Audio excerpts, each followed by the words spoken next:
So how much do you remember about the movie 101 Dalmatians? Cruella de Vil. Ooh. She wanted to make a coat out of Dalmatian puppies. And there are people that had 15 little puppies, and she wanted to buy them. But the owner refused to sell, and so she hired 2 guys to sell them.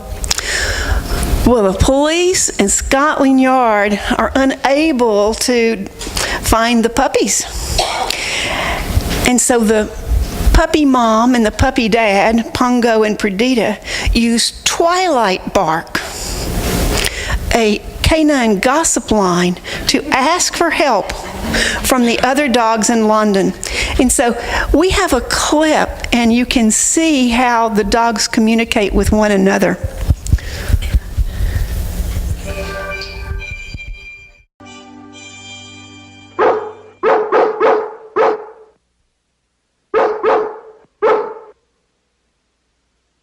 There's no one out tonight. I'm afraid it's too cold. We've got to keep trying, Birdie.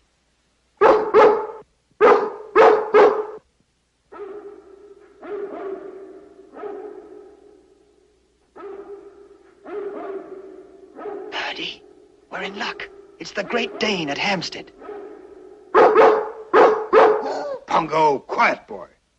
You want to stir up the whole neighborhood? Come on, Pongo. Purdy, come on. Let's go, boy. Oh, Pongo, you old idiot. Come on now, we're going home.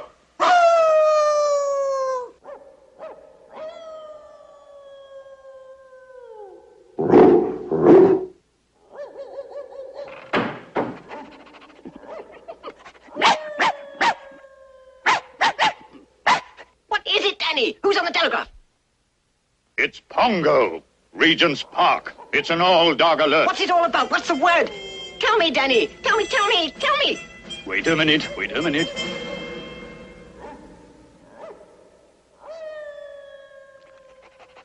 Well, now. That is something. What, Danny? What's something? 15 Dalmatian puppies. Stolen. Have they called the police? Scotland Yard? The humans have tried everything. Now it's up to us dogs. The twilight bark. I'll sound the alert.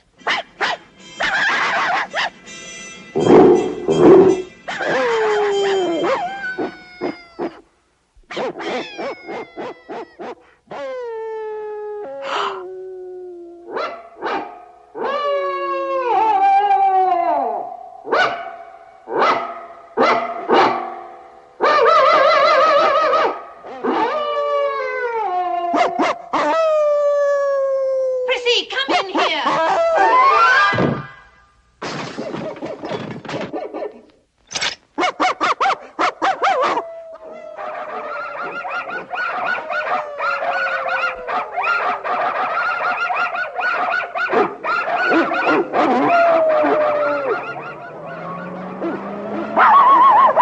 Coco, be quiet now.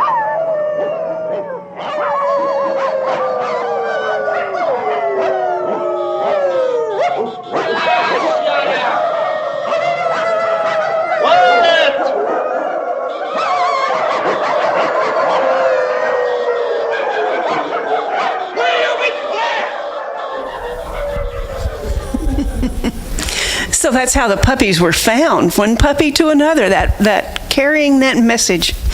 And so we've been talking about the physics. Our resident physicist back there, Eric, has been telling us about 2 principles. One is non-locality. It's where 2 particles have behave synchronistically without any intermediary chain of events. So, way over here with a cosmos between them. And not an entanglement was the other one.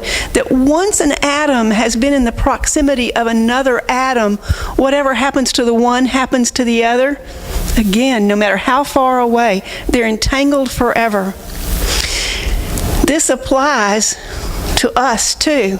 It applied to those dogs. We are hooked up to everyone else in the world. And I'm sure that some of you have heard about the butterfly effect. It's where a meteorologist proposed that the slightest, smallest action in one place could make a big change in another place. He said that a flapping of a butterfly's wing in Brazil could be transformed into a hurricane in Texas. Small, imperceptible things in one place can have momentous consequences in another place. Because we're talking about today that you and I, no matter how far apart we are, that we're connected. Once we've made a connection, that connection is there. We're always connected. And so we were looking for another way to explain this, and so we found a clip with Deepak Chopra who says it. So here's our physics lessons from today by a spiritual master, Deepak Chopra.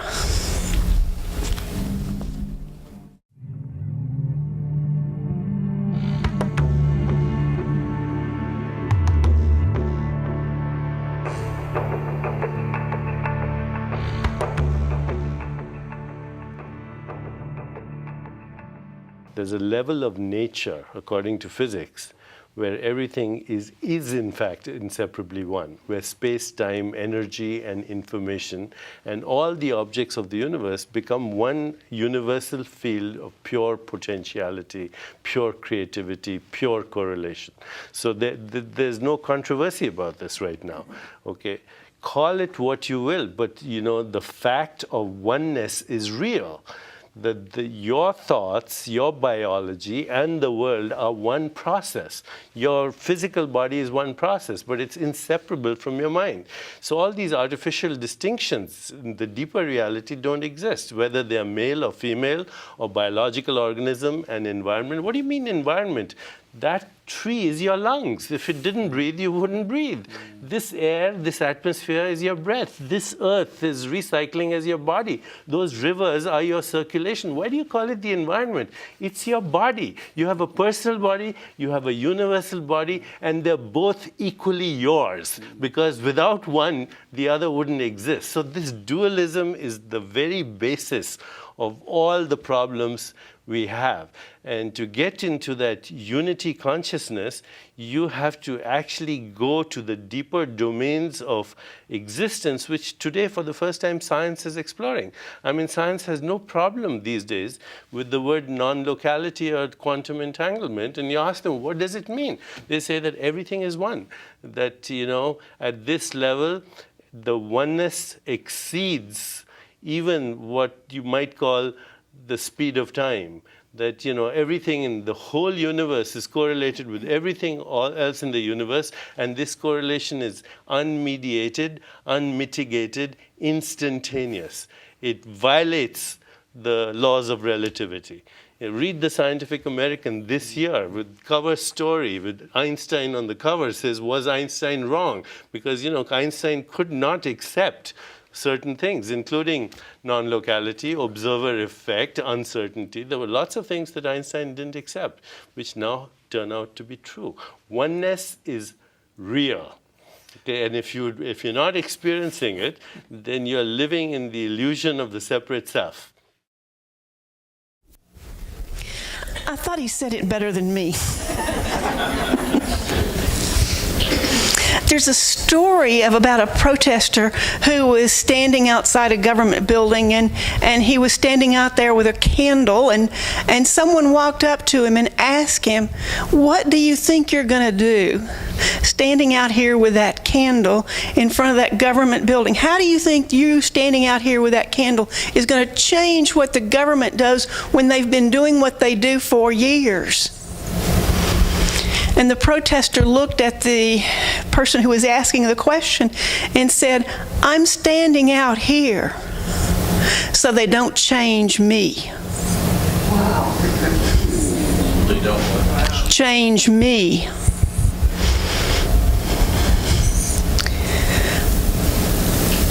our thoughts about other people change us. Take a breath. My thoughts about other people change me. Maybe we could repeat that together. My thoughts about other people change me. We can change our relationship with anybody by sending them love. We are all affected every time we think anything less than charitable about someone else. The person we're inflicting the pain on is ourself. So if I think something bad about somebody else, who am I hurting? Yourself, yeah. Now, for those of you who think I don't use the Bible enough, here's my biblical proof from John 17. I give them the glory that you gave me, that they may be one as we are one, I in them and you in me, so that they may be brought to complete unity. And of course, we know that from Matthew, thou shalt love thy neighbor as thyself. And so there's this, we're continually taught the golden rule. Love your neighbor. How many times are we supposed to forgive? 70 times 7. Cooperation instead of competition. And here at this church we teach be peace. Where our goal is to have it in the schools that practice, which we call the connection practice, of going into our heart space and then communicating with nonviolent communication language. The connection practice to help reduce violence and bullying in our schools. And it works as adults to have a better communication in our relationships. We have another class that we have taught in the past that Lloyd taught many of us, the art and practice of living with nothing and no one against you. How many of you have taken that? If you look around, you'll see a number of people that have taken that. Joellen and I just spent a week going to the class so that we can teach it, and so we hope that some of you will come back and take it again. Every time you and I slip into duality, where it's us versus them, you against me, we hurt ourselves. Every time we talk disparagingly about another culture, another religion, another political party, another race, another lifestyle, we hurt ourselves. And every time we think good, and every time we invest love, we're rewarded. It works. I have one real specific example in my own life. I had someone that I didn't get along with at work. Her name was Susan. She was a nice person, but for some reason, she and I were like oil and water. We both were nice people, but not together. And it disturbed me that I had these feelings about her. And so one day I had 2 little business cards that said "Expect a Miracle" on them. They came from my Unity Church in Houston. And I stole her picture off the bulletin board. And I put her picture between those 2 cards and I taped them together. And they just sat on my desk and said, "Expect a miracle." People would come by and say, "What does that mean?" And I said, "Well, it's expect that's what's good in life." You know, and I knew that every time that I saw those cards, I would think some sort of loving thought about Susan. Well, the day came that I was offered another job and I was leaving, and Susan was the one crying that I was leaving. We had healed our relationship just by that intention of sending her love, and I didn't change her. What I did is I changed me. synchronicity is part of this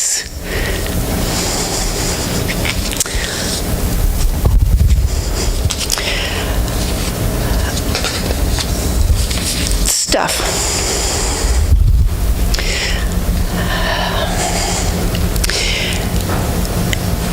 And it really amazes me how Sunday lessons fall into place.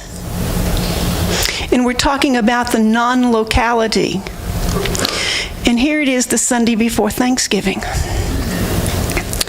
So how many of you know who Squanto is? A few of you. So we have some lesson today. This is our school lesson. So do you have any idea how many people came over on the Mayflower in that first group? How many people came? 102. Can you imagine you have your home here and you're not able to worship the God of your understanding, and you make the decision to leave this country, to travel for days, knowing that you will never go back, that you might never ever see your loved ones again, that you might not even make it there. They were at sea for 120 days. They were running out of food and water, and there was terrible turbulence. They finally arrived at Plymouth, and the year was 1620. And they arrived on what day? Do anybody know? December the 11th. Can you imagine what Plymouth, Massachusetts might have been like it on December 11th? I'm thinking cold. I mean, I think if I were getting off a boat in a place where I didn't have any home, no house, I'd prefer Florida. They were supposed to go to Virginia. They were supposed to go to Virginia, but they didn't. They didn't land there. In the months that followed, half of the pilgrims died. All of them would have died if it wasn't for Squanto. And Squanto is really one of the fathers of our country. So Squanto had a story. He grew up in the United States, the America, back, whatever they called it in that territory then. And he had been captured and taken away as a slave. He ended up in England, where he learned to speak English.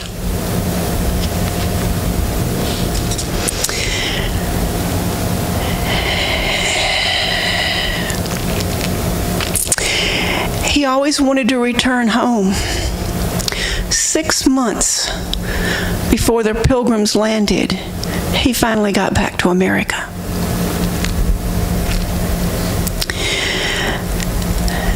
Now, I don't know about you, but there seems to be something very cosmic in the fact that there was a Native American Indian transported who ended up in England, learned to speak English, comes back to America 6 months before those 102 souls got here.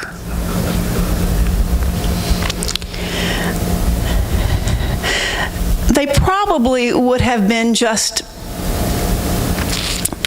done away with by the locals. But Squanto could speak English, and he could speak with his tribe that he was living with. During that time, he helped them build 7 buildings and a community house. He helped them plant so that they had food. He was an elderly man. He spent all that time helping them. And so that first Thanksgiving dinner, there were 56 pilgrims and 91 Indians. 147 people. And I'd like to tell you all about who cooked that dinner,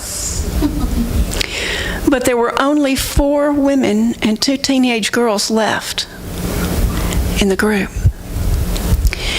And I think about this first Thanksgiving Day that they had, that we think about them having, them being so thankful that they invented Thanksgiving Day.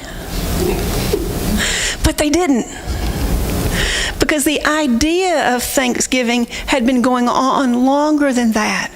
The Greeks honored the goddess of agriculture in a Thanksgiving celebration. The Romans honored the goddess of corn. The Hebrews gave thanks for an abundant harvest with an 8-day feast of the tabernacles. So the pilgrims were already familiar with this idea of a Thanksgiving Day. And I'm sure that Thanksgiving celebration was more than one day. I'm sure that it was a Thanksgiving week.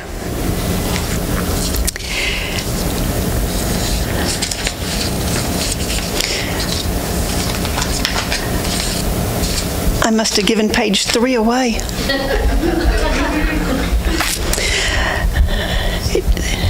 Is that page 3, Maggie? Fish? No, that doesn't have it. Doesn't matter. I don't know what I was going to do next. What I was going to talk about is that non-locality. So Squanto, entanglement. Somehow he got entangled with the English-speaking people. And when they showed up on the shores, he was there to help them. Now, you and I... Entanglement? Is that... we're lost.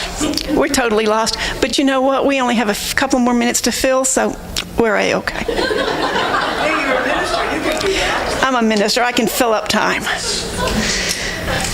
So our book invites us to think about this entanglement by thinking about the fact that you and I are connected to everyone we have ever met, whether we liked them or not. We're connected. They're little, I see it when I pray and I send out prayers. I see a little spider web going out to all the people that I pray for. And I just see this little web, and I see it spreading around the world. That's my vision, my inner vision. And that's not so far off with this idea of entanglement. So our experiment this week, the theory is you are connected to everything and everyone else in the universe. And the question is, can I send a message without being in that person's presence? The hypothesis is, if during the next 2 days I telepathically send a specific message to a specific person, I will get evidence that he or she received it. And the approach. Okay, field of potential. I'm hearing the melody from the Twilight Zone playing in the background. Ooh. But I'm willing to spend judgment just this once to see if this might be one of those mysterious aspects of quantum physics. So we take 48 hours and we telepathically send a message to someone.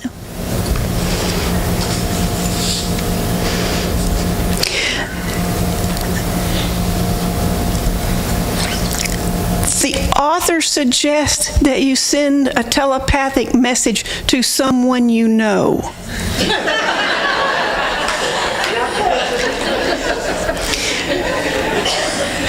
We know that there's only 6 degrees separation between us and anybody, but she suggests that we pick someone that we know, and that we send them a message. And the message that I'm going to suggest is that you ask them to call you. Because I know that works. Haven't you had that work in your life before where you thought about somebody and you thought you wanted to talk to them and they would send you a message? I met with someone about 4 or 5 weeks ago at Panera Bread, and I made an arrangement with her because she's going to come teach a class in January. I made an arrangement with her to do some introductory classes. In the meantime, I did not realize that my credit card expired on AOL. And I'm sure they sent me a message that said my credit card expired. But I didn't. And so I've had this problem with my email that I would sign on and there'd be messages there, and then the next time I would sign on, they wouldn't be there. And that didn't register with me. I just thought, flaky. Well, one day last week, I went on my email, and I had nothing before 2012. I said, Beth, there is a problem. And I immediately had the thought, because I've had AOL for 20 years, I must not have paid my bill.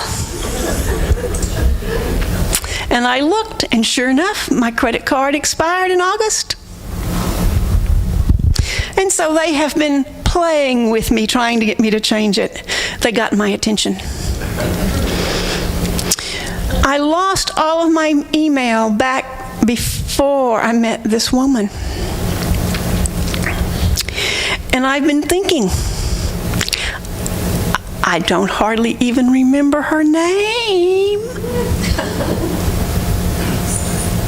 How am I going to get in touch with her?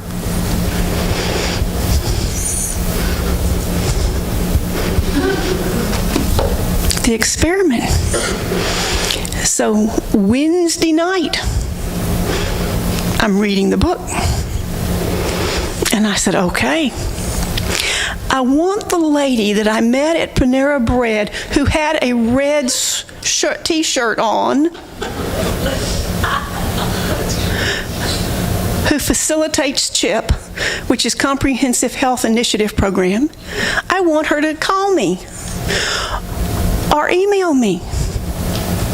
I don't care. I just need to know who you are. Yesterday morning, in my mailbox was an email from Kate Chodini.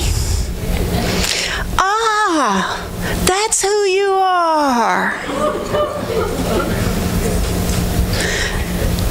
What we're trying to do is to prove what we know in our heart. We know in our heart that we are all one. We teach it. We call ourselves unity because we believe that we are all one. And yet we walk out of here and live our lives as if we are separate. Each of these little experiments is to help us, help me, help you, to help me learn this at a deeper level. So I don't know if you've read the book. I don't know if you've done any of these experiments. I don't know if we're giving them to you and you just take them home and put them in the trash can. I don't know. But what I do know is that if you will do the experiments, you will have a new learning, a new knowing, something that no one can take away from you. When I stood up last week and we showed the picture of how the seeds were different, that we had sent love to one pot and not love to the other, and the one we sent love to had grown bigger. When I realized that I can send a message out, it's profound. Each of these experiments are things that you can do. And we only have this week and next week. I hope that you will do some of them. If you want the lab sheets from some of the prior experiments, we have them back on our little table that's right by the door by the prayer box. so the lesson to leave you with is what I say about you hurts who? Me. Yeah. What I say about somebody else hurts me. What I do to someone else hurts me. Or heals me. Or heals me. So if you want healing, who do you try to heal? Everybody else and yourself. If you want to send healing thoughts to somebody, you heal yourself. And the last thing I'll say is, how do I know that is true? And thank you, Maggie, for bringing that up. When I worked at Silent Unity, when I was in ministerial school, every time we prayed with somebody else, it worked for us. And we knew it.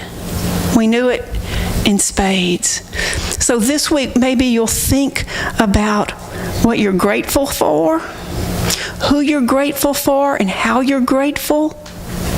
You'll think about that first founding father that most of you had not heard of, Squanto, who was entangled with the English-speaking people, who gave his love so that we're all here today. Have a great Thanksgiving.